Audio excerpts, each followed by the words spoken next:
Hay una historia verídica, hermanos, de un jefe de una tribu en la India,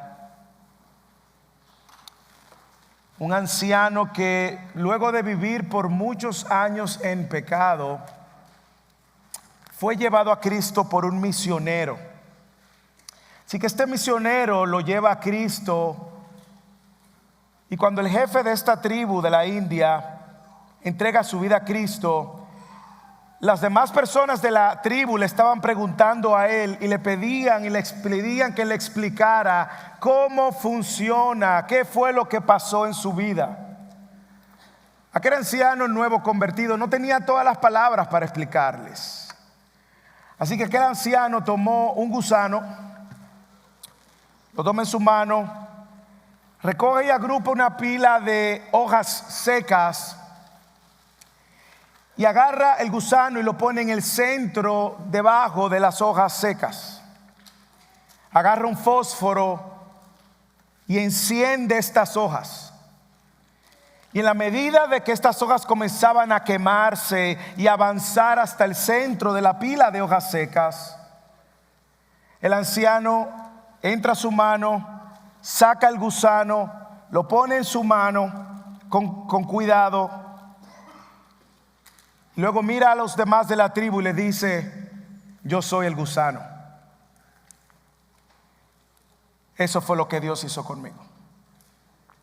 La verdad que el concepto de la salvación por gracia es un concepto que ha generado controversia a través de los años. Es un concepto que aún nosotros, siendo y después de haber sido salvos, nos cuesta saborear, disfrutar. Porque tenemos un legalista dentro de nosotros que nos invita a querer autojustificarnos por nuestras propias obras. Tenemos un legalista en nuestros corazones que nos vive acusando y trata continuamente de poner sobre nuestros hombros una carga que nosotros no podemos llevar. La salvación por gracia, así como la de este jefe de tribu de la India, es un regalo inmerecido. El texto que tenemos delante de hoy justamente es la controversia a ver los judíos cómo los gentiles estaban siendo sacados del fuego por gracia. Y déjeme decirle, no solamente es una controversia que vemos en el capítulo 15 del libro de los Hechos, es una controversia que aún continúa en medio de nuestros corazones, porque continuamente recurrimos a nosotros en búsqueda de la salvación o de ponernos en una posición mayor o especial delante de Dios. Nos encontramos en el libro de los Hechos, en el capítulo 15, justamente en medio de una controversia que resultó ser llamada luego por los historiadores el Concilio de Jerusalén. Ahora la pregunta es: ¿cómo llegamos aquí? Y para aquellos que nos visitan o no han estado toda la serie, déjame hacerle un recorrido rápido de lo que está sucediendo y por qué está sucediendo. Nosotros vimos cómo en todo el principio de este libro de los Hechos, Jesús comisionó a sus discípulos y les dijo: ustedes van a ser testigos en Jerusalén, en Judea, en Samaria y hasta los confines de la tierra. Y hemos visto cronológicamente cómo el autor del libro de los Hechos, Lucas, nos viene presentando el avance del evangelio de ese mismo orden. Es como si él hubiera hecho un outline de cómo cronológicamente los hechos iban a acontecer. El primero en predicar el evangelio a los gentiles, y cuando usted piensa en gentiles, piensa en paganos. Piensa en personas que usted diría: estos están perdidos, tienen dioses de todo tipo, hacen todo tipo de pecados, no sienten ningún tipo de remordimiento. Piensa en lo peor. Así eran vistos los gentiles. El primero en llegar a los gentiles fue nada más y nada menos que el apóstol Pedro. Cuando Dios lo envía a él a donde Cornelio, justamente una persona romana que estaba a cargo incluso de un ejército romano, de un grupo de los romanos, y cómo Pedro llega a él porque Dios lo mandó. Pero no solamente eso, cuando Pedro dio el reporte en el capítulo 11 versículo 18, dice que ellos, cuando escucharon, se calmaron y glorificaron a Dios, todos los judíos, y dijeron: así también a los gentiles ha concedido Dios el arrepentimiento que conduce a la vida. Usted lo recuerda, eso fue en Hechos 11. Luego vino el notable movimiento hacia Antioquía de Siria, cuando misioneros, no dice quiénes, pero misioneros, gente común y corriente, como usted y como yo, comienza también a proclamar el evangelio. En el capítulo 11, versículo 20, dice que un gran número también creyó. Dice el versículo 20 del capítulo 11: pero había algunos de ellos, hombres de Chipre y de Cirene, las cuales al llegar a Antioquía, esos hombres, no sabemos quiénes eran, hablaban también a los griegos predicando el evangelio del Señor Jesús. Y la mano del Señor estaba con ellos, y gran número que creyó se convirtió. Así que la iglesia se entera de que también ahora los discípulos están proclamando el evangelio, y los judíos en Jerusalén no solamente están viendo a los discípulos común y corrientes proclamar el evangelio en medio de los griegos y los gentiles, sino que ellos, la comunidad de judíos que estaban enterándose que los gentiles estaban creyendo, se regocijaban. En el 11:23 otra vez la noticia de esto llegó a oídos de la iglesia de Jerusalén. La iglesia de Jerusalén es mayormente judía o gentiles convertidos al judaísmo. Enviaron a Bernabé a Antioquía, el cual, cuando vio la gracia de Dios, se regocijó y animaba a todos para que con corazón firme permanecieran fieles al Señor. Si seguimos avanzando, el otro acontecimiento donde Lucas nos narra que otro gentil fue expuesto a la verdad de este evangelio y de la salvación por gracia fue Sergio Paulo. Usted lo conoce, recuerda, un precónsul de Chipre, y cómo ellos respondieron volviéndose también en adoración y en regocijo. Eso fue en el capítulo 13. Así que ahí más adelante vemos cómo los misioneros continúan llevando el evangelio hasta los confines de la tierra. Y en el capítulo pasado, capítulo 14, nosotros vimos que cuando la iglesia se reunió y escuchó del informe de Pablo y de Bernabé y de todo lo que Dios había hecho con ellos y cómo había abierto a los gentiles la puerta de la fe, ellos también se regocijaron y duraron más tiempo con ellos. Así que el evangelio de la salvación por gracia estaba avanzando. Y ahora el capítulo 15, escúcheme bien, es probablemente el capítulo bisagra. ¿Sabe lo que es una bisagra? Usted ve una puerta que abre y es como eso que une la puerta.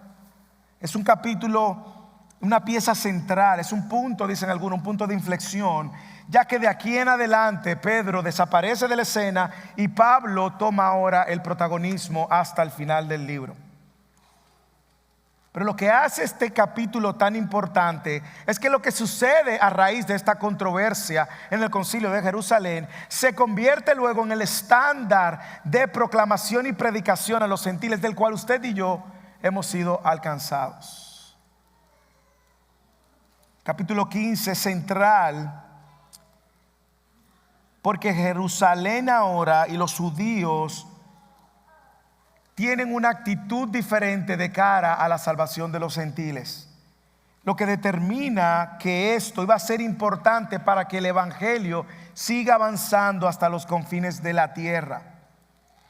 Y el texto que vamos a predicar hoy, aunque la hermana Rita leyó hasta el versículo 21, vamos a predicar hasta el versículo 35. Este texto quiere animarnos justamente lo mismo que estábamos orando. Es que como cristianos nosotros creemos, vivimos y proclamamos la salvación solo por gracia, aun cuando esto sea un escándalo. Aun cuando esto sea un escándalo. De ahí el título del sermón: la gracia escandalosa. Y la gracia es escandalosa justamente porque en el corazón nuestro legalista, que trata de hacer cosas para ganarse la salvación por sus propios méritos, esto nos produce un escándalo en la mente. De hecho, la única, si se puede denominar, religión del mundo donde tú eres salvo no por las obras que tú haces, sino por las obras que Cristo hizo, es el cristianismo. Así que la idea central es esta: los cristianos creemos, vivimos y proclamamos la salvación solo por gracia, aun cuando esto sea de escándalo y controversia. ¿Y qué vamos a ver de esta gracia escandalosa? Yo quiero que veamos tres cosas. Primero, yo quiero que veamos la controversia que crea la gracia escandalosa.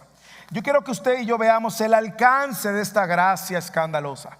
Y yo quiero que usted y yo veamos el propósito de la gracia escandalosa. Y es interesante encontrar en un libro que viene narrando la historia de la iglesia cómo entender la salvación por gracia se convierte en el punto de inflexión para que el evangelio avance. Así que veamos la controversia primero, la controversia que crea esta gracia escandalosa, versículo 1 al 5. Usted va a notar, versículo 1 al 5, lo que está sucediendo. Algunos que llegaron de Judea enseñaban a los hermanos lo siguiente. Escucha lo que estaban enseñando. Si no se circuncidan conforme al rito de Moisés, escuche, no pueden ser salvos. Como Pedro y Bernabé tuvieran gran disensión, aquí se armó un problema. Pedro y Bernabé tuvieron gran disensión con estos y un debate. Dice: los hermanos determinaron que Pedro y Bernabé y algunos otros de ellos subieran a Jerusalén a los apóstoles y a los pastores ancianos para tratar esta cuestión. Vamos a ver si podemos entender un poco la razón de la controversia. Los fariseos que habían venido al cristianismo, o judíos que habían venido al cristianismo, ellos no eran del todo el mal, ¿ok? Vamos a darle a cada quien lo que merece. Ellos creían que la estrategia de Dios para la historia de su pueblo había estado siempre a través del pueblo judío, el pueblo elegido por Dios. Y para ellos lo normal era que el pueblo judío por Dios se sometiera también, y todo el que iba a seguir al Dios del pueblo de Israel se sometiera también a todos los estatutos y las leyes que ellos estaban llamados a seguir. Recuerde que el pueblo judío recibió los 10 mandamientos y ahora Pablo y Bernabé están siendo objeto de debate porque encuentran estos hermanos judíos que le están demandando a estos hermanos gentiles a someterse a la ley de los judíos. Y dicen: bueno, vamos donde los apóstoles. Recuerde que la autoridad apostólica en ese momento era importante para el fundamento de la iglesia. Por lo tanto, ya eran la voz oficial. Sin embargo, para los judíos la circuncisión se había convertido en la palabra clave para cumplir la ley de Dios. ¿Por qué? Por varias razones. Primero, porque era la señal del pacto, de la ley. Segundo, porque llevaba un tipo de sacrificio con ella, es cortar el prepucio de todo varón. Así que esto era clave y la ley significaba todo. ¿Ok? Recuerden, de no tener ningún Dios a tener el Dios verdadero y ahora someterse bajo la ley y los estatutos era la regulación práctica de ellos. Y esto fue lo que hizo que el pueblo de Israel, recuerde, se apartara del resto de las demás naciones. Las demás naciones seguían con sus multidioses. Estos no, estos tenían un solo Dios. Las demás naciones ofrecían sacrificio y sacrificaban hijos. Estos no. Las demás naciones se embriagaban y tenían orgías cuando iban a adorar a sus dioses. Estos no. Así que la ley se convirtió en el referente para ellos mostrarse diferente a las demás naciones. Así que la tensión viene y ocurre cuando ahora estos están poniendo la ley como un escalón más para ganar la salvación. Y en lugar de ver la ley como una expresión del amor de Dios al escogerlo, a salvarlo, al guardarlo, ellos empiezan a ver la ley como el componente clave para ser salvos también. Y de ahí que la declaración estaba requiriendo la circuncisión para ser salvos. Así que desde un punto de vista, ellos no tenían ningún problema con que los gentiles se estaban convirtiendo. Gloria a Dios por los gentiles. Se están convirtiendo los gentiles. Y hasta ese momento ellos no tenían ningún problema. De hecho, ellos sabían que habían textos del Antiguo Testamento. El Señor, cuando llama a Abraham, le dice: Abraham, en ti serán benditas todas las naciones. Sin embargo, ahora estaba ocurriendo algo muy diferente que le estaba generando controversia y tensión, que perturbaba incluso el corazón de muchos de ellos. Y es que estos gentiles convertidos al cristianismo ahora y a la comunión de los hermanos eran convertidos por medio del bautismo y no por la circuncisión. Se estaban convirtiendo en cristianos sin convertirse al judaísmo. Y una cosa era que ellos, como líderes judíos, le dieran la aprobación y la bienvenida. ¡Ay, qué bueno, qué bueno! Y otra cosa era que vean que lo están considerando como hermanos de la fe sin requerirle la circuncisión. ¿Podían ellos recibirlo como hermanos de la fe, como parte del pueblo de Dios, sin la circuncisión? Y esto es lo que está generando la controversia. Ellos decían que la salvación además es por obra, en base a la palabra. Lee el versículo 1. Si no se circuncidan conforme al rito de Moisés, no pueden ser salvos. Era esencial. La salvación ahora no es por la obra de Cristo, sino por la obra de Cristo más la circuncisión. Y probablemente ellos basaron esto en textos del Antiguo Testamento que decían en el Antiguo Testamento: el que no se circuncida se ha echado fuera del pueblo. Pero la circuncisión era una señal dada por Dios del pacto, y sin duda alguna los judíos estaban haciendo un sobreénfasis en esta señal. Le decían a los conversos gentiles: la fe en Jesús no era suficiente para la salvación, se requiere algo más. La salvación es el evangelio más. Ellos básicamente también estaban diciendo: la salvación está incompleta. Sin embargo, el evangelio, como sabemos, estaba aquí bajo ataque. Y es bueno que lo veamos, por esto es la controversia. Y si usted observa el texto, se va a dar cuenta como Pablo y Bernabé dice, y salen a la defensa, dice que hubo gran disensión y debate.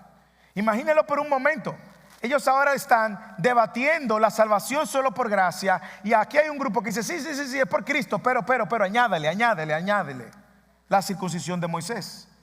Así que sabiamente deciden ir donde la autoridad apostólica en el momento, y son enviados por la iglesia de Antioquía. Me encanta la intervención de la iglesia y de los líderes. Ellos se dan cuenta: este es un problema mayor.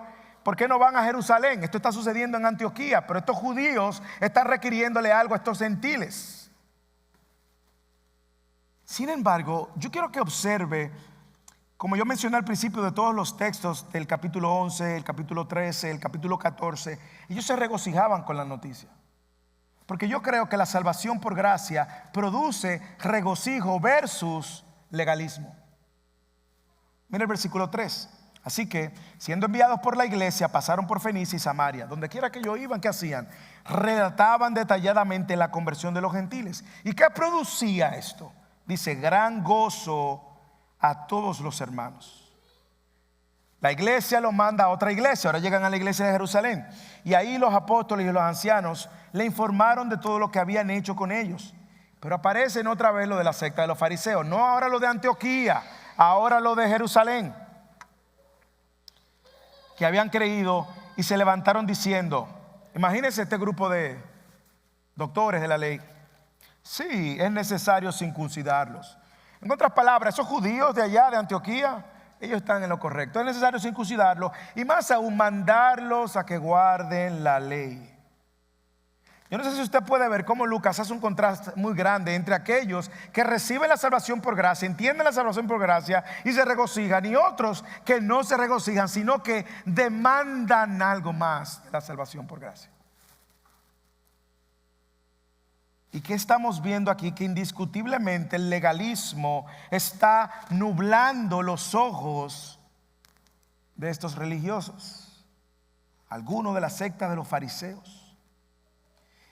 Hermanos, yo no sé si usted lo ha visto y lo sigue viendo y lo sigue viviendo, pero el evangelio y la salvación por gracia sigue causando controversia. Sigue causando controversia, y nosotros lo vemos. Nosotros vemos de una manera diferente en nuestro contexto. Usted va a encontrar gente que le dice: si no guardas el sábado, estás en problema. Bueno, espérate, si voy a guardar el sábado, que es la ley, entonces tengo que guardar toda la ley, la 613. Tú vas a encontrar otros que te van a decir: si no usas este estilo de ropa, o te peinas de esta manera, o no te peinas, o no haces aquello, o no haces aquello. O vas a encontrar en la iglesia tradicional, donde todos crecimos, la mayoría, en la iglesia católica, que dice: no, es la salvación más el bautismo. Entonces nosotros estamos viendo que cualquier adición a la salvación que Cristo logró por nuestros pecados es un evangelio diferente, y esto crea controversia. No solamente que crea controversia, sino también que debe ser rechazado. Yo diría que debe ser rechazado. ¿Por qué? Porque es una amenaza ante la obra misma de Cristo. Pero más aún, déjeme decirle, eso es fácil identificarlo fuera. Usted va a encontrar gente que le va a declarar un día, usted va a encontrar gente que le va a decir, no comas de esto, usted va a encontrar gente que le va a decir, tiene que vestirte de esta manera, ponerte esto, quitarte aquello, no hacer esto, no hacer aquello. Va a encontrar ese grupo de personas. Sin embargo, dentro del grupo de hermanos, y aquí hablo, me incluyo todo general, nosotros también tenemos un grave problema. Y es que podemos caer, la gracia, la salvación por gracia crea tanta controversia que dentro de los hermanos de la fe vamos a encontrar algunos que son legalistas y otros que son muy liberales. Y ambos extremos también son peligrosos. ¿Por qué? Porque no hemos entendido la salvación por gracia. Lo voy a poner aún más claro. Usted quiere que lo siga poniendo cada vez más pequeño y más pequeño para que usted entienda lo que le estoy diciendo. Nuestra tentación natural es establecer normas y prácticas sobre nuestros hombros que nos hagan sentir que estamos cumpliendo el estándar de Dios, para nosotros sentirnos bien con Dios. Le voy a poner un ejemplo y no me malinterpreten. Voy a poner el ejemplo de las madres recién que tienen niños pequeños. Cuando uno tiene un niño nuevo en la casa, cada nuevo niño es una familia diferente. Cada nuevo niño es una familia diferente. Te cambia la dinámica. Pero hay dinámicas que cambian en tu relación con Dios, en tu dinámica con Dios, perdón. Antes de tú tener niños o familia, tú podías tener tu tiempo de oración largo. Tú podías tener tu tiempo devocional sin interrupción. Pero cuando llega esa bendición que Dios te manda, esto no luce como esto. Ya no luce igual en consistencia. Yo lo sé y ustedes lo saben. No hay tiempo ni para bañarse, si somos honestos. Pero entonces en el corazón tanto del hombre y la mujer empieza a sentir un sentimiento como que te estás alejando, como si te estuviera alejando, como si Dios está más lejos, como que ahora Dios no te va a escuchar, como si Dios no supiera que tú tienes la mano llena y no tienes ni siquiera tiempo para bañarte. ¿Y qué hacemos? Ahí sale el legalista en nosotros. Y empieza a acusarnos. Y empieza a decirte, tú no estás bien con Dios. Porque ya tú no oras los 55 minutos que oraba antes. Tú no estás bien con Dios. Y no me malinterpreten, no estoy diciendo que no oremos, no estoy diciendo que no busquemos el rostro de Dios, no estoy diciendo que seamos diligentes en hacerlo. Lo que estoy diciendo es lo que sucede en nuestros corazones cuando muchas veces pensamos que nuestra posición delante de Dios está determinada por nuestro desempeño. Hermano, déjeme decirle algo. Si nuestra posición con Dios estuviera determinada por nuestro desempeño, ninguno de nosotros estuviera bien con Dios. Por eso es que la salvación por gracia es controversial, porque nos cuesta entenderlo. Le voy a poner otro ejemplo. La manera como nosotros criamos a nuestros hijos. Le voy a decir la manera como yo he pecado, porque no puedo hablar por usted. Pero nosotros a veces queremos que nuestros hijos adopten un estándar de conducta perfecto. Queremos y pensamos que nuestros hijos serían incapaces de pecar. Ellos nunca van a pecar y ellos deben de cumplir toda la ley mejor que nosotros. Y nuestros hijos no tienen la oportunidad de ver la gracia en nuestro hogar, porque lo que ven es la ley en nuestro hogar. Y en ocasiones, ¿qué hacemos? Nos alejamos del corazón de nuestros hijos, y más aún, nuestros hijos se alejan del corazón de Dios. Usted dirá, pastor, ¿y usted cree que sí? Sí. Nosotros cuando pensamos en nuestros hijos para los regalos de diciembre, le decimos, si te portas bien, eso se llama ley. No, nosotros amamos a nuestros hijos porque son nuestros hijos.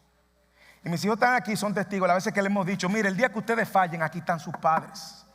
Porque nosotros lo amamos independientemente si ustedes se portan bien o se portan mal. Queremos que obedezcan, claro, la desobediencia es una deshonra, pero los amamos independientemente de su desempeño. Y en ocasiones la manera como tratamos a nuestros hijos es con la ley. Y no le mostramos ni siquiera un poquito de gracia. Lo voy a poner un poco más estrecho aún. Piensa en el matrimonio.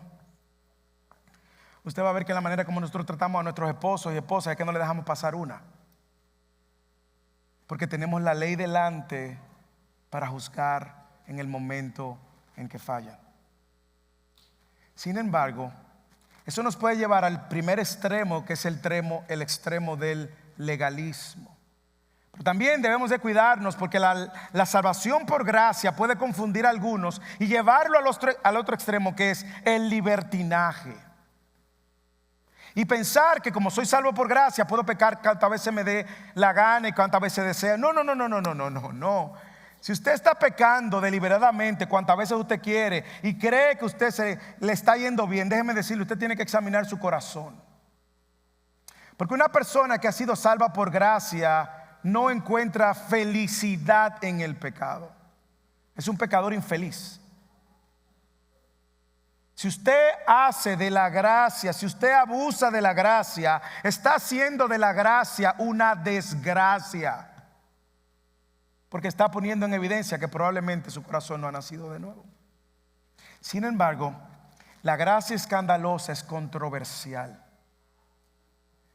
Tiene controversia y es la oportunidad que Dios nos da a través de textos como este de poder reflexionar y buscar el punto balance donde nosotros entendemos y conocemos la gracia de Dios, pero no solamente de una manera intelectual. Es que ahora podemos vivir a la luz de esa gracia que hemos recibido. ¿Cómo? Más adelante vamos a hablar. Pero sí le puedo dar una primera advertencia. Analice su corazón y mate ese legalista que hay en usted, que quiere acusarlo, que quiere decirle que su posición con Dios requiere algo más, que usted cree que usted va a estar mejor con Dios si usted hace esto y esto y esto y esto y esto. No, si usted hace eso y eso, usted mismo va a estar en una mejor posición. Pero su posición con Dios no cambia, porque eso es lo que hace la salvación por gracia. Y esto era lo que los judíos no podían entender, y esto fue lo que le causó controversia. Y esto fue lo que los judíos no podían entender y estaban predicando ahora un evangelio de Cristo más la circuncisión. De hecho, mire si eso está tan arraigado en el corazón y en la mente de los judíos, que el conflicto que tuvieron Pablo con Pedro, probablemente en el marco de todo esto, es que Pedro estaba viviendo una vida de hipocresía. Porque cuando usted no entiende la gracia, usted puede caer en la hipocresía con mucha facilidad. En el capítulo 2 del libro de Gálatas, que es el libro que Pedro quizás escribe con mayor decepción, porque tiene un grupo de cristianos gentiles que ahora se están judaizando. Y Pablo reprende a Pedro de la siguiente manera. Y no solamente lo reprende, sino que ya lo expone públicamente cuando él en esta carta lo hace saber. ¿Para qué? Para que ellos entiendan que ni aún Pedro se libra de la hipocresía, del legalismo, y más aún, ni aún Pedro puede reemplazar la salvación por gracia. Capítulo 2, versículo 11 de Gálatas dice: al reconocer la gracia que se me había dado, Jacobo, Pedro y Juan, que eran considerados como columnas, nos dieron a mí a Bernabé la diestra del compañerismo, para que nosotros fuéramos a los gentiles y ellos a los de la circuncisión. Aquí como que quedó claro, pero mire lo que pasa. Solo nos pidieron que nos acordáramos de los pobres, lo mismo que yo estaba también deseoso de hacer. Pero cuando Pedro vino a Antioquía, ¿de cuál iglesia que está pasando todo este conflicto? En Jerusalén, en la iglesia de Antioquía. Cuando vinieron a Antioquía me opuse a él cara a cara. ¿Cómo, Pablo? ¿Pero y por qué? Porque Pedro es una columna. Porque él era digno de ser censurado. Porque antes de venir algunos de parte de Jacobo, él comía con los gentiles. Pero cuando aquellos vinieron, Pedro empezó a retraerse y apartarse por temor a los hombres. Otra vez Pedro, porque temía a los de la circuncisión. Y dice el versículo 13 de Gálatas 2 que el resto, oye la influencia del legalismo y la hipocresía, el resto de los judíos se le unió en su hipocresía, de tal manera que su gran amigo Bernabé fue arrastrado por la hipocresía de ellos. Así que lo que está sucediendo aquí, para que usted tenga una idea, es un sacudión a esta estructura legalista con la cual los judíos estaban viviendo o queriendo deformar el evangelio. Y por eso mismo es en Gálatas donde Pablo dice: si alguien, un ángel del cielo o yo mismo le predico un evangelio diferente. ¿Cuál es el evangelio diferente? La salvación por gracia más, Pablo dice, sea maldito, anatema. Así que la Salvación por gracia crea controversia. Crea controversia porque todavía lo vemos en nuestra sociedad, y crea controversia porque todavía en nuestros corazones luchamos con llenar estándares para tratar de vernos en una posición que solo y ya fue lograda por Cristo. Sin embargo, la salvación por gracia no significa antinomianismo, es decir, antiley, para que lo entienda. No significa que ahora no consideramos la ley, consideramos la ley, pero no somos salvos al cumplir la ley, porque hubiésemos quedado cortos. Segundo, yo quiero que usted y yo veamos ahora el alcance de esta salvación por gracia. ¿Qué es lo que sucede en lo más adelante? Pedro se levanta y quiere recordarles a toda la asamblea lo que sucedió con él. Así que Pedro trae su testimonio. Y Pedro quiere recordarle que él efectivamente fue el primero, escuche, que fue a los gentiles. Porque aun cuando Felipe fue al etíope eunuco, algunos entendían que ese etíope eunuco era ya un gentil convertido al judaísmo, que estaba familiarizado con el libro de Isaías, si usted conoce la historia. Pero el primero que va a territorio gentil, a sentarse con un gentil, a vivir con un gentil, a bautizar, a ministrar como gentil per se, fue Pedro. Así que Pedro trae eso. Y mire cómo lo hace. Lo primero que Pedro hace es que inicia recordándole a la asamblea lo que sucedió con Cornelio. Algunos entienden que lo que sucedió con Cornelio a este punto del concilio de Jerusalén ha pasado 10 años de diferencia. 10 años. Versículo 6, lea conmigo. Entonces los apóstoles y los ancianos se reunieron para considerar este asunto. Después de mucho debate, Pedro se levantó y dijo, mire lo que hace Pedro. En su discurso, a mí me encanta, porque Pedro no está basando su testimonio en su propia experiencia solamente. Él está poniendo y haciendo responsable a Dios de su experiencia. Primero, él dice, Dios fue quien me cogió. Versículo 7, se pone de pie y dijo, hermanos, ustedes saben que en los primeros días Dios escogió de entre ustedes que por mi boca los gentiles oyeran la palabra del evangelio y creyeran. ¿A quién está responsabilizando a Pedro? A Dios. Así que su experiencia es diocéntrica, no es centrada en el hombre. Segundo, él dice, esta elección que Dios había hecho, el cual él tuvo el privilegio, no solamente es una elección así, sino que Dios conoce el corazón, Dios le dio el testimonio y más aún Dios le dio el Espíritu Santo. Lee el versículo 8. Dios que conoce el corazón les dio el testimonio dando el Espíritu Santo al igual que a nosotros. Así que Pedro está diciendo, esto es un obrar de Dios. Dios me escoge, Dios me envía, Dios da testimonio y Dios le da el Espíritu Santo.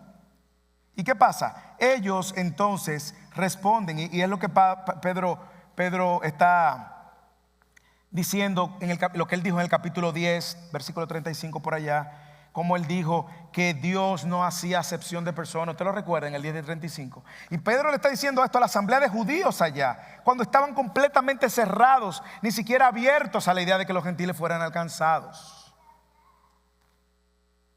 Pero Pedro le estaba diciendo, no hay barreras étnicas, no hay barreras raciales, no hay barreras nacionales. El Espíritu Santo los alcanzó. ¿Qué más dice Pedro? No hay distinción entre nosotros y ellos, porque Dios purificó sus corazones por la fe.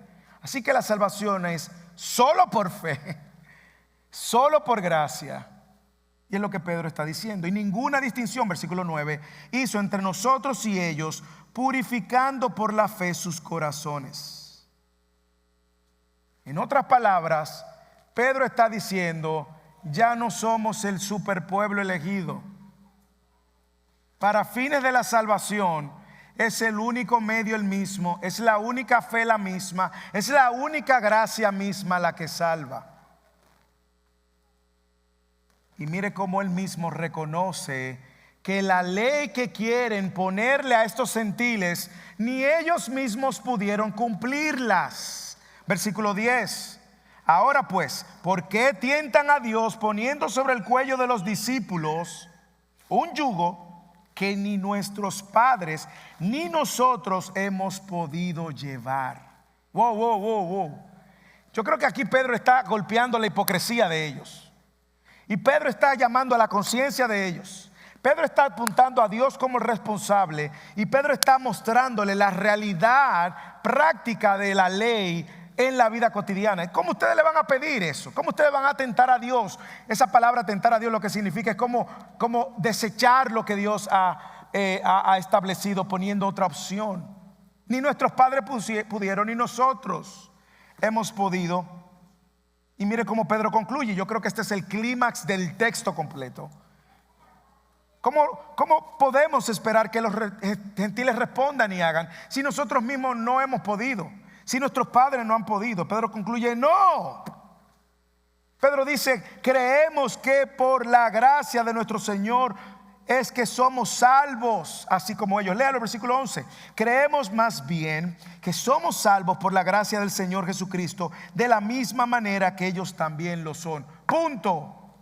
La salvación solo por fe, la salvación solo por gracia y la salvación solo por Cristo. Y yo creo que aquí aparece en el libro de los Hechos el mensaje que luego se iba a exportar a todas las iglesias gentiles hasta nuestras iglesias. La salvación es solo por la fe, solo por la obra de Cristo y solo por gracia. Así que Pedro está argumentando, no es si ellos escucharon y creyeron, no, que el Espíritu Santo es el responsable de esto. Es que el Espíritu Santo está produciendo esto. Es que Jesús mismo nos advirtió de esto. Usted recuerda en Juan capítulo 10, versículo 16, cuando Jesús le está hablando a sus discípulos y dijo, yo tengo también otras ovejas que son de este redil, y aquellas ovejas las tengo que atraer. Y usted sabe qué va a hacer. Ellos van a escuchar mi voz y ellos van a ser parte de un solo rebaño y van a tener un solo pastor, y ese pastor soy yo, Jesús, no yo, Jesús. Así que los judíos necesitaban escuchar esto. Y mire cómo hubo un silencio como respuesta. Cómo ellos están prestando atención a estos misioneros, a Pablo y a Bernabé, y ahora a Pedro, que está endosando y está diciendo, yo estoy de acuerdo con Pablo y con Bernabé. Nosotros fuimos salvos por gracia, por la fe, por la obra de Cristo, igual que ellos lo son.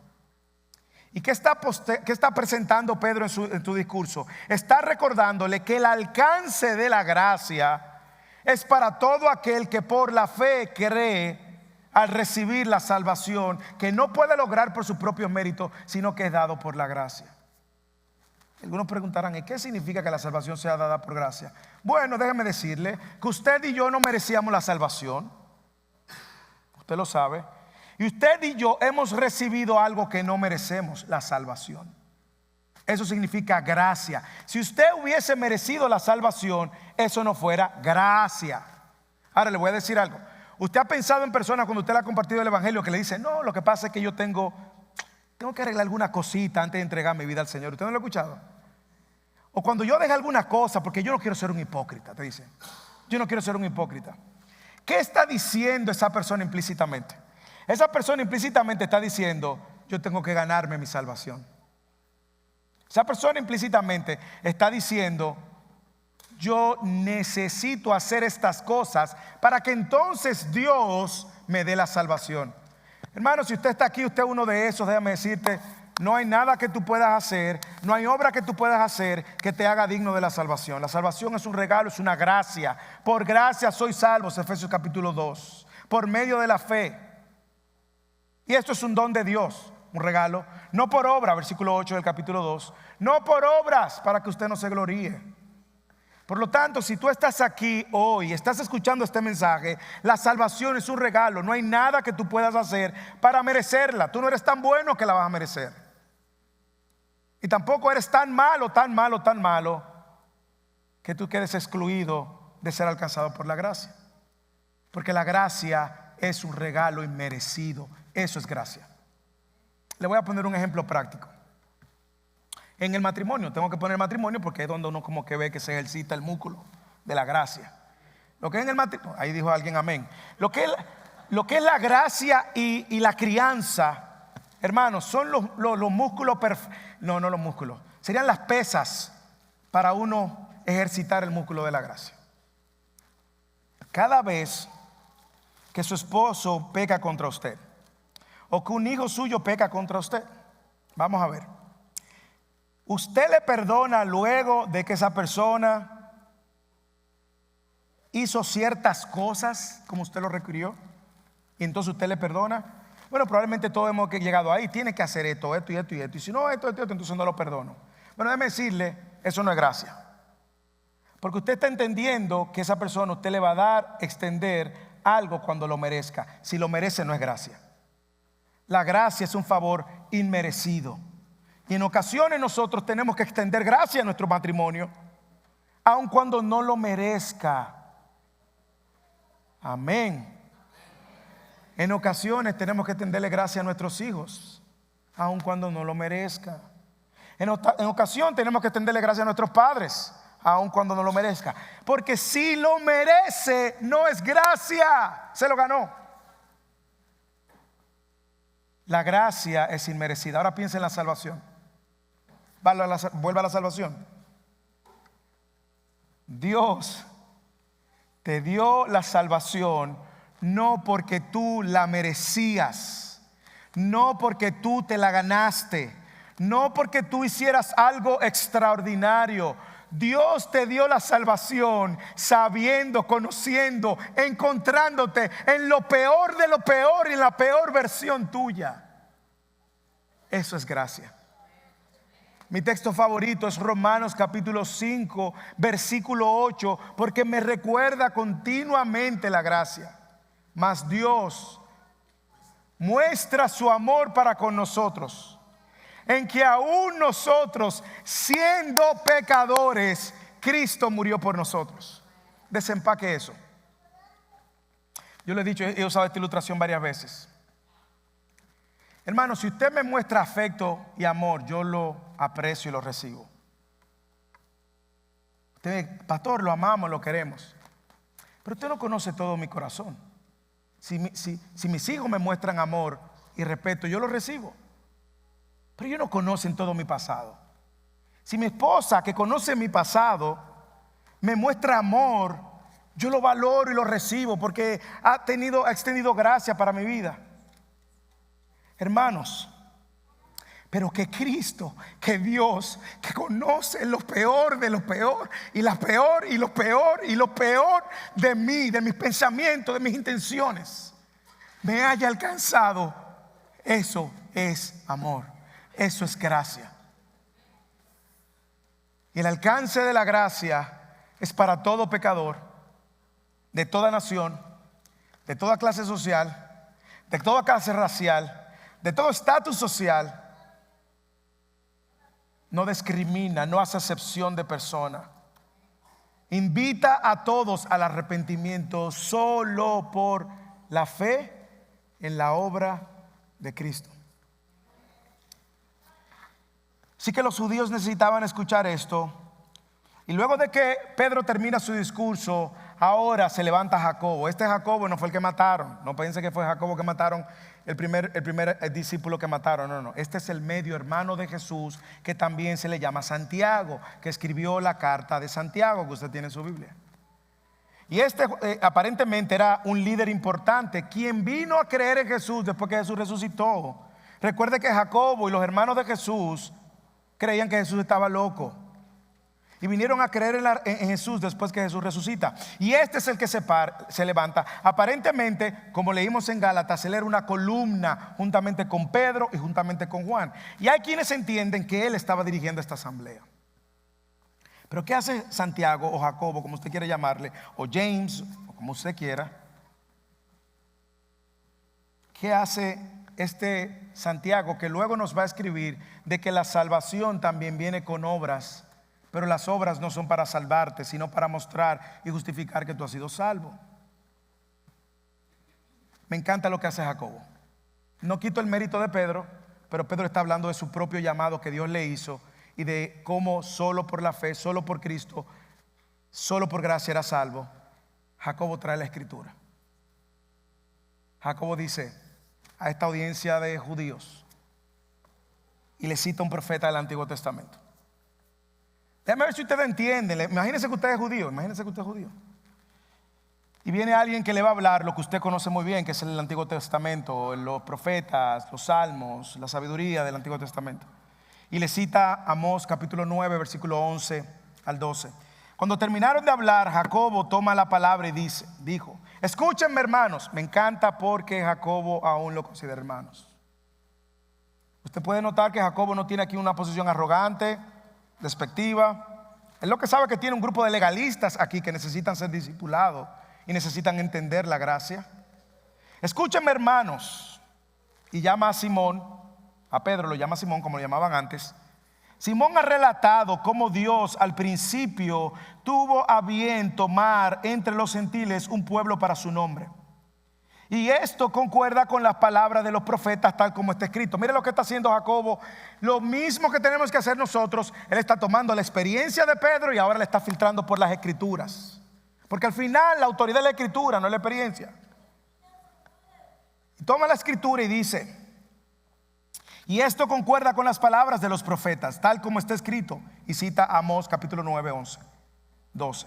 Después de esto volveré y reedificaré el tabernáculo de David que ha caído, y reedificaré sus ruinas y lo levantaré de nuevo, para que el resto de los hombres busque al Señor, y todos los gentiles que son llamados por mi nombre. Dice Jacobo: dice el Señor que hace saber todo esto desde los tiempos antiguos. Jacobo está diciendo: así dice Dios, pero él es lo que está citando la escritura. No fue algo que él se inventó, no fue algo que vino de su propia. Y mire lo que está diciendo Jacobo. Primero, los profetas están de acuerdo. La gracia escandalosa va a alcanzar a gente de todas las naciones, incluyendo los gentiles. Y vuelvo y le digo, la palabra gentil para usted y para mí puede tener un significado diferente. Para esta gente, piense en lo peor que usted se puede imaginar en esta sociedad hoy, que pueda ser alcanzado por gracia. Y él está diciendo: la gracia alcanza a eso, lo peor de lo peor. Él está diciendo: nuestra autoridad es la escritura, en ella encontramos solución para este problema, que se pare el conflicto aquí. Pero más aún, aquí no solamente vamos a citar la palabra, aquí no vamos a someter la palabra. Y la inclusión de los gentiles no fue una ocurrencia ni de Pablo, ni de Bernabé, ni de Pedro. Esto fue dicho por los profetas, por lo tanto esta es la voluntad de Dios. La escritura está confirmando lo que Pedro nos está diciendo. Mire cómo él se somete y cómo la conclusión ahora viene de cara a lo que la escritura ya no dejó claro. Los gentiles, el alcance de la salvación es para judíos, gentiles y personas de toda lengua, tribu y nación. Y aquí viene y trae la conclusión, y es la solución que propone Jacobo. Por tanto, yo opino, no debemos de molestar a los que de entre los gentiles se convierten a Dios, sino que les escribamos que se abstengan de cosas contaminadas por ídolos, de fornicación, de lo estrangulado y de sangre. Así que básicamente, luego de que él deja claro la salvación es por gracia, fue profetizado, Pedro lo vio, Bernabé y Pablo están testificando de cuánta gente está viniendo a los caminos del Señor. Así que no hay carga para los gentiles para fines de la salvación. Jacobo le está diciendo: la salvación es por gracia, por fe, por Cristo. Por lo tanto, le voy a solicitar 3 cosas solamente. Y ahora tenemos que ir a entender un poco el contexto. Él le dice: se abstengan de estas cosas contaminadas por los ídolos, fornicación, estrangulado y de sangre. Primero, el contexto cultural. Estas eran las prácticas más evidentes entre los gentiles. Los gentiles vivían unos niveles de inmoralidad impresionantes. Y como le dije anteriormente, Antioquía era la tercera ciudad más importante de Roma, y ellos estaban exportando inmoralidad a Roma. Ya usted tiene una idea de lo inmorales que era. Segundo, ellos vivían adorando falsos dioses y ofrecían sacrificios, ofrecían comida y de ahí mismo cenaban. Así que esto tiene un contexto muy claro, un elemento muy contextual. Sin embargo, la razón por la cual estas provisiones están presentes, y aquí donde me encanta, es que la gracia no solamente alcanza mi vida para salvación, sino que también alcanza mi vida para testimonios a otros. Lo otro que Jacobo menciona es para que esto no sea de tropiezo a los judíos convertidos al cristianismo. Mire la razón. porque Moisés desde generaciones antiguas tiene cada ciudad quienes lo prediquen, pues todos los días de reposo es leído en la sinagoga. Aquí lo que está diciendo a los gentiles en Antioquía que se abstengan de estas cosas por amor, para que no sean de tropiezo a estos hermanos judíos que continuamente están leyendo en lo Levítico, en Éxodo, que el pueblo debía de abstenerse de estas cosas. Porque todo lo que Jacobo está mencionando efectivamente está por la ley, pero él está diciendo esto va a ser de testimonio. Y a mí me encanta porque nosotros podemos darnos cuenta de que la gracia que nos salva también nos invita a un estilo de vida que considera no ser de tropiezo para el otro. Así que Jacobo quiere que los gentiles sepan que donde se lee y se respeta la ley de Moisés, los creyentes gentiles, por amor a sus hermanos, deben de abstenerse a ciertas prácticas.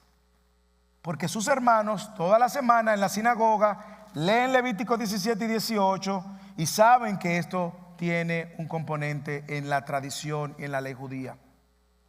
Hermanos, yo creo que una vez más aquí está el llamado de la gracia. El alcance de la gracia efectivamente va a alcanzarnos. A todos nos encontró en lugares diferentes. Va a seguir alcanzando personas de diferentes trasfondos y diferentes naciones. Pero esa gracia que me alcanzó no me lleva a mí a vivir en libertinaje para abusar de la gracia.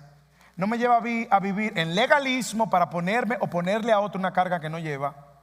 Pero también me invita a vivir de testimonio a los demás. ¿Y cómo puede lucir eso en medio de nosotros? No voy a desempacar mucho esto, pero hay creyentes que aman al Señor genuinamente, que no tienen problema con la bebida. Pero si usted sabe que hay un hermano que tiene problema con la bebida, por su trasfondo histórico, cultural, por amor a eso usted se abstiene. Punto. Eso es lo que está diciendo aquí Jacobo. Y luego Pablo hace eco de esto. Si usted sabe que, por poner un ejemplo, ponerse tatuajes no es un problema en su conciencia, pero usted sabe que hay unos hermanos que sí lo es. Bueno, pues cuando usted vaya donde el hermano, cuídese para que, no es que vive en hipocresía, pero no lo promueva, porque le puede ser de tropiezo. Tampoco vive en hipocresía. Y lo mismo con el cigarrillo, y lo mismo con las demás cosas que pueden tener un contexto cultural particular. Como por amor yo me puedo abstener. Es lo que está diciendo. Debemos de ser sensibles, lo que está diciendo, a la conciencia de los demás hermanos y extender gracia a aquellos que les dé tropiezo. Que no, aunque no es pecado, usted puede hacerlo por amor. Sobre todo que venimos de trasfondo diferente, tenemos entendimiento diferente y todo lo demás. ¿Entienden? Y eso no es hipocresía, eso es amor. Por ejemplo, imaginémonos que el hermano, dígame un hermano que luce santo aquí, por favor. No me diga nadie porque después hay problemas. Yo lo voy a coger. Imaginémonos que el hermano Julio, el pastor Julio, lo invita a su casa, que le encanta invitar a gente a su casa. Y usted se da cuenta que el hermano Julio tiene ahí un whiskycito, una cervecita fría. Y el hermano Julio se da cuenta de que para usted eso es de tropiezo. Ese día el hermano Julio, por amor a usted, ni le brinda whisky, ni le brinda cerveza. Porque eso no lo va a hacer a él la más especial ni menos especial. Él puede abstenerse por amor al hermano. Y es lo que está sucediendo aquí. Lo que está sucediendo aquí es que este tipo de prácticas se estaban leyendo y enseñando en la sinagoga, aún en judíos que habían venido al cristianismo, y Jacobo le está diciendo: absténganse de esto. ¿Para qué? Para no ser de tropiezo para estos hermanos. Punto. La pregunta es si la ley del amor y la gracia que nos ha alcanzado es suficientemente fuerte para hacerlo. Sí, claro. Así que el alcance de la salvación y de la gracia escandalosa no solamente llega a todas las naciones, sino también que alcanza la manera como yo me relaciono. Y finalmente yo quiero que veamos el propósito de esta gracia escandalosa. Todo el concilio estuvo de acuerdo. Todo el concilio estuvo de acuerdo con Pedro, con Jacobo, por lo que los apóstoles, los ancianos y toda la iglesia decidieron que algunos hombres acompañaran a Pablo, a Bernabé, a Antioquía. Pero cuando yo leo los versículos siguientes, que es desde el 22 al 35, usted va a encontrar que aparece la primera carta que circula en las iglesias. Interesante, ¿eh? La primera carta que circula en las iglesias. Pero ¿qué buscaba esta carta a la luz de este concilio y de esta asamblea donde se reúne? Lo primero que yo veo es que busca identificar primero quiénes representan bien el Evangelio de la Gracia.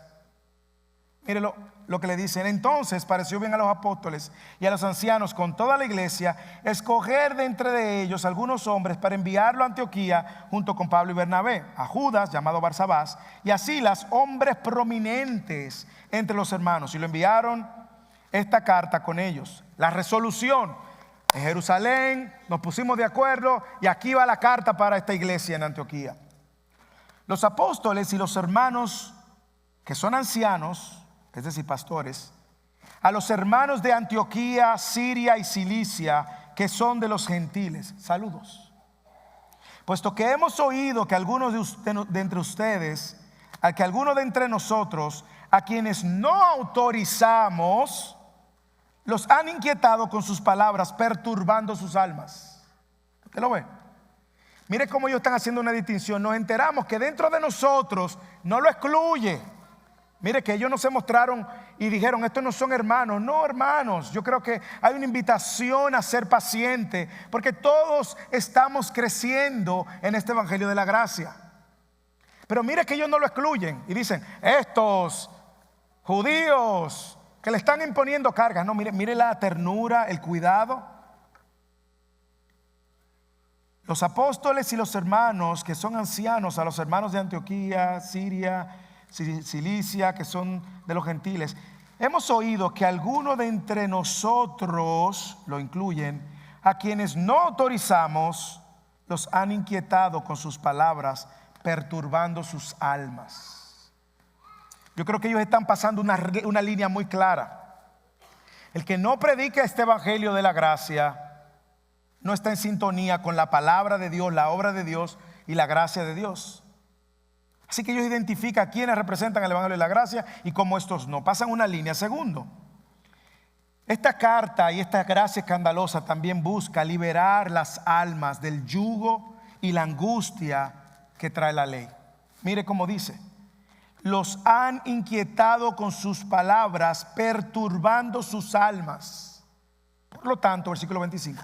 Nos pareció bien, habiendo llegado a un común acuerdo, escoger hombres para enviarlos a ustedes con nuestro amado Bernabé y Pablo.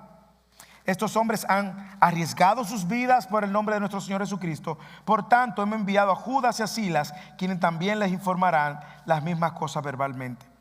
No sé si usted puede ver lo que estaba produciendo en el corazón la ley y la carga de la ley. Angustia, ansiedad. Y a mí me encanta porque la gracia, el Evangelio de la Gracia persigue quitarnos la carga y la culpa que la ley nos pone. La ley no es mala, dice la Escritura, es un ayo, es como un tutor que nos va llevando a darnos cuenta de lo insuficiente que somos para cumplir nuestra propia ley, para cumplir la ley de Dios, para vivir de una manera correcta, lo insuficiente que somos, pero también nos muestra cómo Cristo ha sido el cumplidor de la ley. Y nos lleva a Él. Por lo tanto, esta ley, esta carga de la circuncisión estaba produciendo en ellos angustia. Y la gracia y el propósito de la carta es remover esto. Tercero, usted puede notar también cómo el propósito de esta carta y del Evangelio de la Gracia es expresar la voluntad de Dios. Esta es la voluntad de Dios. La salvación por gracia es la voluntad de Dios. Mire el versículo 28. Porque pareció bien al Espíritu Santo. Wow. Mire de qué manera ellos entienden que lo que habló Pedro, lo que habló Jacobo conforme a la Escritura, el consenso de los pastores y los apóstoles es la voluntad de Dios. Es el Espíritu Santo.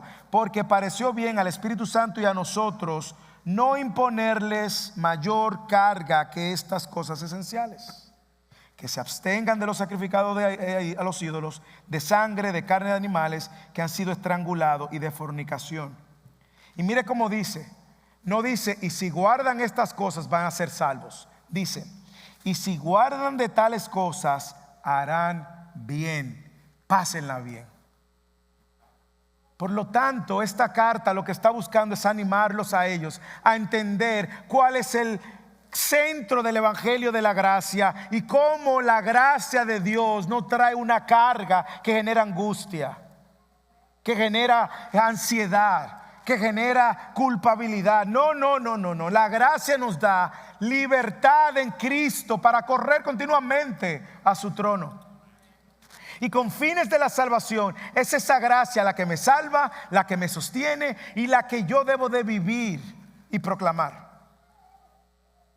Por eso dice el versículo 30 que esto produce gozo, produce consuelo. Mire cómo el resultado de esta gracia y de conocer. Versículo 30. Así que ellos, después de ser despedidos, descendieron a Antioquía y reúnen a la iglesia, la congregación.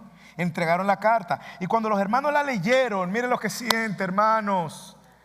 El que entiende la gracia va a sentir esto: regocijo. Se regocijaron por el consuelo que le impartían. Dios levantó a estos dos hombres para exhortarle, confortarlo, y dieron un largo mensaje. Así que si usted ve por qué el pastor predica largo, míralo aquí el versículo. Es el versículo que sostiene mi...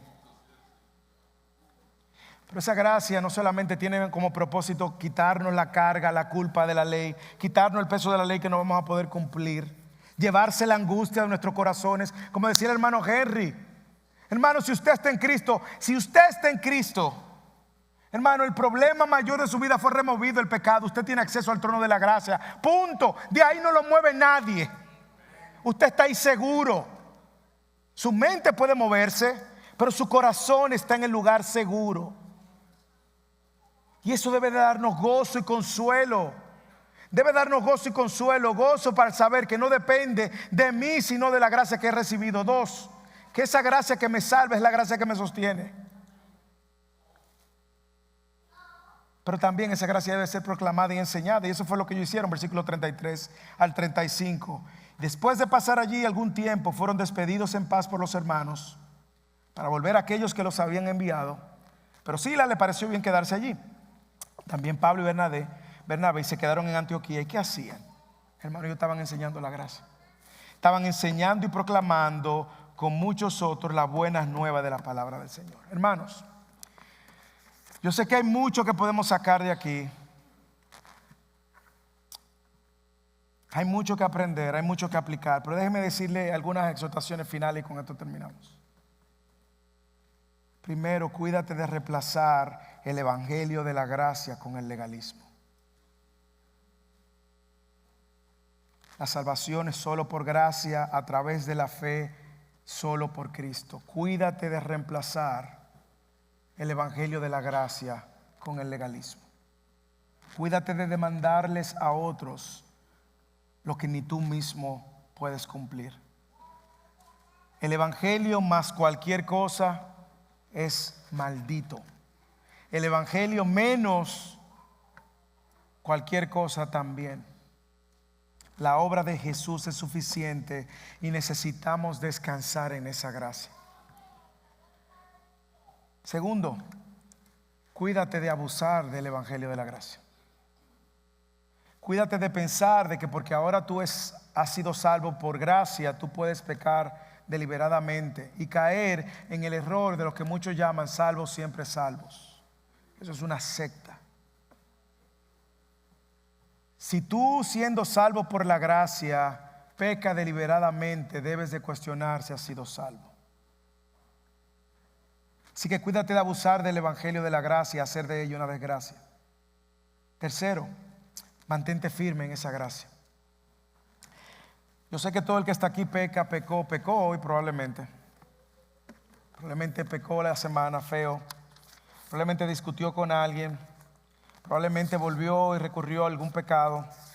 Probablemente se siente que se está alejando del Señor. Probablemente se siente que su vida se está enfriando. Probablemente siente que su relación con el Señor no está igual y cree que hay problemas. Déjame decirte lo que significa estar firme en la gracia. Hebreos capítulo 4, versículo 16 es la mejor exhortación para todo aquel que se siente up, down, porque peca. Mi recomendación es esta: para mantenerte firme, acércate con confianza al trono de la gracia. Acércate con confianza al trono de la gracia, porque ahí es donde tú vas a recibir misericordia, ahí es donde tú vas a hallar gracia para la ayuda oportuna. Acércate al trono de la gracia. La gracia del Señor te alcanza, y como cantábamos, su gracia es mayor. Tus faltas, mis faltas son muchas, pero su gracia es mayor. También yo te animo a que muestre amor al prójimo, promoviendo incluso la unidad aún con aquellos que tú difieres de alguna cosa u otra. Habrá momentos en que vamos a tener que abstenernos de ciertas libertades. ¿Para qué? Para tener unidad. Vamos a tener que cuidar el corazón del otro. Vamos a tener que cuidar la conciencia de los demás. Si usted sabe que eso va a ser de confusión o tropiezo, no lo haga, hermanos. Si ese día usted no lo haga. Piense en la conciencia de los demás y por amor a los demás absténgase y punto. Tercero, cuarto, disfruta de esta gracia. Disfruta de la gracia que tú has recibido. Le costó a Cristo su vida, disfruta de ella.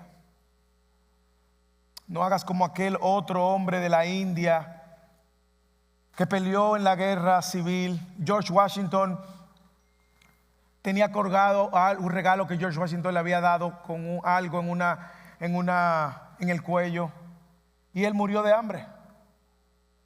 Cuando muere de hambre y le encuentran lo que tiene aquí en el cuello, era una nota donde el presidente Washington le estaba proveyendo todo lo que él necesitaba: alimento, comida, techo. Le había dado toda la gracia que él tenía para seguir viviendo, y andaba con la gracia colgada aquí. Y a veces somos igual que ese señor que anda con la gracia colgada ahí, y se nos ha olvidado que nuestro Dios, a través de Cristo, nos ha provisto todo lo que necesitamos para estar en una relación bien con Él. Deja de andar con la gracia colgando aquí como si fuera un letrero. No, disfruta de esa gracia que tú has recibido por medio de la obra de Cristo. Disfruta diariamente de esa gracia. Y finalmente, hermanos, proclamemos esa gracia. Anunciemos de este evangelio de la gracia. Anunciemos de que la salvación es solo por gracia, solo por la fe, solo por Cristo. No nos callemos. No nos callemos, y que el Señor nos ayude a vivir de acuerdo a la gracia que hemos recibido.